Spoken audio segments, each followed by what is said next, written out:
इसमें कोई दो राय नहीं कि पीरियड क्रैम्प हमारे चैनल के सबसे रिक्वेस्टेड टॉपिक हैं। और मुझे कभी पीरियड्स तो नहीं हुए तो शायद इस बारे में मेरी समझ कम है, लेकिन साइंस एक कमाल की चीज है और मैं जानता हूँ कि मेरे लिए ये बोलना आसान है, लेकिन ये सच है।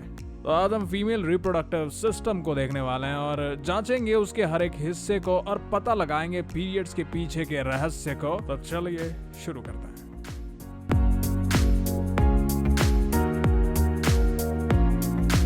जैसा कि आप देख पा रहे हैं, ये एक फीमेल कैडावर का निचला हिस्सा है और मैंने इसको बीच से काट दिया है और यहाँ पर बहुत सारी एनाटॉमी है। मैं अभी आपको समझाता हूँ। सबसे पहले रेक्टम आता है और वो आगे वजाइनल कनाल में खुलता है और वजाइनल कनाल से सर्विक्स में और सर्विक्स से यूटेरस में।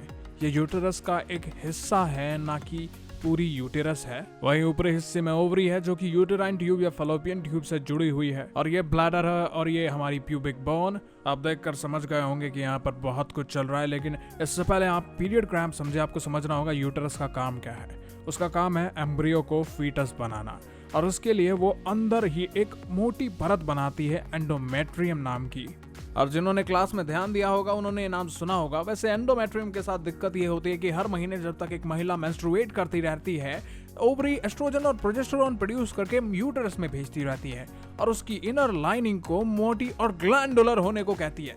क्योंकि एम्ब्रियो के पास तो प्लेसेंटा नहीं है, तो आखिर वो अपनी मम्मी के साथ न्यूट्रिएंट कैसे एक्सचेंज करेगा। और इसीलिए वो एम्ब्रियो जब तक प्लेसेंटा नहीं बनती एंडोमेट्रियम खा के जिंदा रहता है।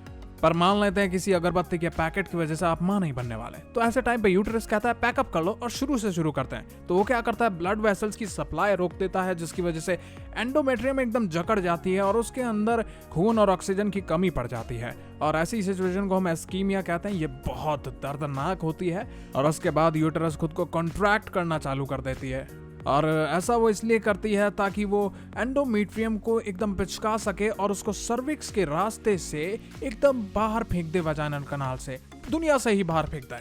और ये सब काम होने में लगभग 3 से 5 बिजनेस डेज लग जाते हैं। वैसे हर औरत के केस में टाइम अलग होता है, लेकिन एवरेज इसके आसपास ही होता है और इसी को पीरियड क्रैम्प कहते हैं।